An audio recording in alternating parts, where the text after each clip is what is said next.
कभी कभी होता है ना कि आप बिना किसी वजह के जाग जाते हैं। कोई आवाज नहीं, कोई बुरा सपना नहीं, कुछ भी नहीं, बस यूं ही आंखें खुल जाती हैं और आप अंधेरे में छत को घूरते रहते हैं। आपके दिल की धड़कन थोड़ी तेज होती है और आपको एक अजीब सा ठंडा सा एहसास होता है कि आपके आसपास कुछ बहुत गलत है।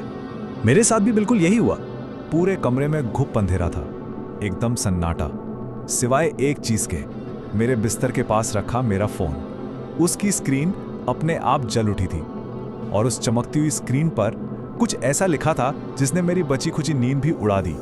मैं अभी भी नींद में ही था, थोड़ा हैरान, थोड़ा परेशान। मैंने अपना हाथ फोन की तरफ बढ़ाया, ये सोचकर कि शायद कोई अलार्म वलाम होगा, पर फिर मैंने उस अजीब से नोटिफिकेशन को साफ साफ देखा। हेल, मतलब ये क्या मजाक है। मैंने अपनी आंखें मली, लगा शायद मैं सपना देख रहा हूं। मेरी बिल्डिंग में सिर्फ 3 वाईफाई नेटवर्क थे और ऐसा कोई नाम मैंने पहले कभी नहीं देखा था।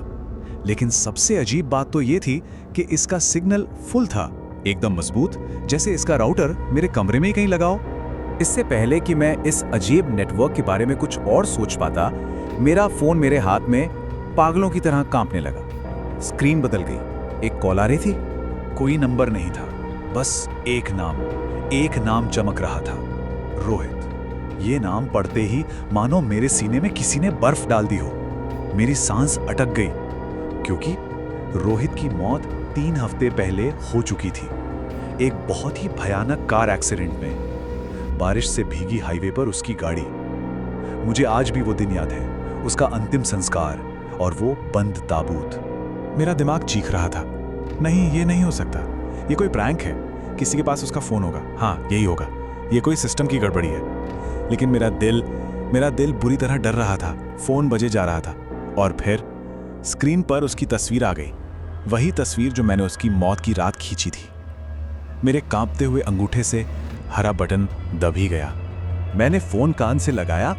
पहले कुछ सेकंड तक सिर्फ एक अजीब सी खरखराहट की आवाज आई, जैसे कोई पुराना रेडियो हो जो सिग्नल पकड़ने की कोशिश कर रहा हो। और फिर उस खरखराहट के बीच से एक फुसफुसाहट उभरी, एक टूटी हुई, कमजोर और भीगी हुई आवाज, जैसे कोई पानी के बहुत नीचे से बोल रहा हो, तुमने मेरी मदद क्यों नहीं की? मेरा हलक सूख कर काटा हो गया। रोहित, मैंने कांपती हुई आवाज में पूछा। फोन से एक गहरी घिसटती हुई सांस की आवाज आई। मैंने तुम्हें कॉल किया था उस रात। और मेरा दिल बैठ गया। उसने सच में कॉल किया था, एक्सीडेंट वाली रात। 1 बार नहीं, 2 बार नहीं, पूरे 5 बार। और मैंने उसकी एक भी कॉल नहीं उठाई थी। मुझे लगा था कि वो नशे में है और मैं बस सोना चाहता था। मैं कुछ बोल पाता उससे पहले मुझे फोन से एक और आवाज सुनाई दी। उसकी आवाज के पीछे कुछ घिसट रहा था, एक गीली धीमी आवाज।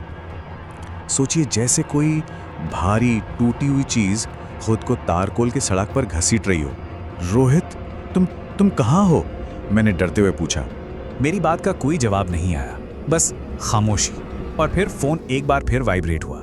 इस बार कॉल नहीं थी, एक नया नोटिफिकेशन था। मेरे हाथ बुरी तरह कांप रहे थे, पर मैंने किसी तरह उस मैसेज को खोला। ये तो मेरी अपनी अपार्टमेंट बिल्डिंग की तस्वीर थी, नीचे सड़क से ली हुई, रात के अंधेरे में। और सबसे डरावनी बात, टाइम स्टैम्प बता रहा था कि ये तस्वीर बस कुछ सेकंड पहले ली गई थी। तभी फोन पर एक और मैसेज आया, सिर्फ 3 शब्द, और करीब से देखो। और जैसे ही मैंने उसे पढ़ा, तस्वीर अपने आप जूम होने लगी, ठीक उस जगह पर जहां स्ट्रीट लाइट की रोशनी खत्म हो रही थी और अंधेरा शुरू हो रहा था। वहां कोई खड़ा था। नहीं, ये सिर्फ एक परछाई है। मैंने खुद को समझाने की कोशिश की। मेरा डरा हुआ दिमाग अंधेरे में वो चीजें देख रहा है जो वहां है ही नहीं। ये सिर्फ एक पेड़ या खंबा है। लेकिन मैं जितना ज्यादा उस तस्वीर को घूरता रहा, वो आकृति उतनी ही साफ होती गई। मेरा खून जम गया। वो रोहित था। मैं उसके कपड़ों को पहचान सकता था, लेकिन उसकी गर्दन एक बहुत ही अजीब, एक नामुमकिन एंगल पर मुड़ी हुई थी। उसकी त्वचा का रंग भूरा और सूजा हुआ लग रहा था, ठीक वैसा ही जैसा पुलिस ने एक्सीडेंट के बाद उसकी हालत बताई थी। उसी पल मेरा फोन फिर से बजने लगा। स्क्रीन पर फिर से रोहित का नाम चमक रहा था। मैंने घबराहट में कॉल उठा ली। ये क्या है रोहित, तुम कहाँ हो? ये सब क्या है? वही भीगी हुई फुसफुसाहट, लेकिन इस बार वो ज्यादा साफ थी, ज्यादा करीब। मैं ऊपर आ रहा हूं। और फिर मुझे फोन के स्पीकर से कदमों की आवाज सुनाई दी, धातु पर पड़ते हुए गीले कदम, जैसे कोई इमरजेंसी सीढ़ियों से धीरे धीरे ऊपर चढ़ रहा हो। फोन फिर से वाइब्रेट हुआ। एक और तस्वीर, इस बार ये मेरे अपार्टमेंट के दरवाजे की थी, बाहर हॉलवे से खींची हुई। मेरा पूरा शरीर सुन्न पड़ गया, क्योंकि हकीकत में मुझे अपने कानों से अपने अपार्टमेंट की बिल्डिंग में किसी के भी ऊपर आने की जरा भी आवाज नहीं सुनाई दी थी। और फिर मेरे असली दरवाजे पर दस्तक हुई। 3 धीमी भारी दस्तकें, खट खट खट। फोन से वही फुसफुसाहट आई। आदित्य, मैं बाहर हूं। मैं अपनी जगह पर जम गया था, हिल भी नहीं पा रहा था।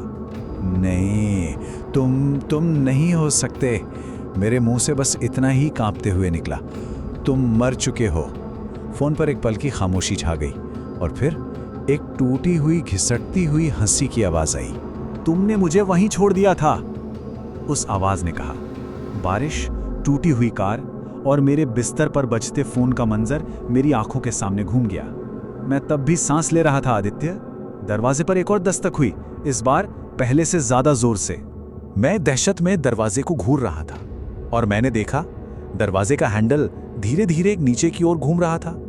उसी पल मेरे फोन की स्क्रीन फिर बदली और उसका फ्रंट कैमरा अपने आप चालू हो गया। स्क्रीन पर मेरा अपना खौफ से भरा चेहरा दिखाई दे रहा था और मेरे पीछे, फोन की स्क्रीन में मेरे पीछे कमरे के अंधेरे में एक लंबा साया खड़ा था। उसका सिर एक तरफ झुका हुआ था। मैं एक झटके में पीछे पलटा। कमरा खाली था, वहां कोई नहीं था। लेकिन जब मैंने वापस फोन की स्क्रीन पर देखा, वो अब भी वहीं था, मेरे ठीक पीछे। फोन की स्क्रीन पर नए शब्द उभरे, पलटो। और फिर मुझे वो फुसफुसाहट फिर से सुनाई दी, लेकिन इस बार वो फोन के स्पीकर से नहीं आई थी। वो मेरे कान के ठीक पीछे से आई थी। मैं तो पहले से ही अंदर हूं। मेरे बेडरूम का दरवाजा धीरे धीरे चर्रड़ की आवाज के साथ खुला। फोन की स्क्रीन में वो चीज अब जमीन पर रेंग रही थी, मेरी तरफ। उसके हाथ फर्श पर घिस रहे थे और उसके पैर पीछे की तरफ अजीब तरह से उल्टे मुड़े हुए थे। तुमने मुझे मरते हुए सुना था। उसकी फुसफुसाहट मेरे पूरे शरीर में कंपकपी पैदा कर गई। मेरी गर्दन पर किसी ने ठंडी हवा फूंकी। मेरी नजर फोन पर पड़ी। उसकी बैटरी अचानक 1% पर आ गई थी और वाईफाई का सिग्नल एक आखिरी बार चमका, कनेक्टेड, हेल। और फिर एक पल के लिए फोन की फ्लैशलाइट जली और मैंने उसे देखा, मेरे ठीक सामने। रोहित, भूरी फूली हुई त्वचा, खाली काली आंखें और एक ढीला लटका हुआ जबड़ा जिससे एक खिसकती हुई आवाज निकल रही थी।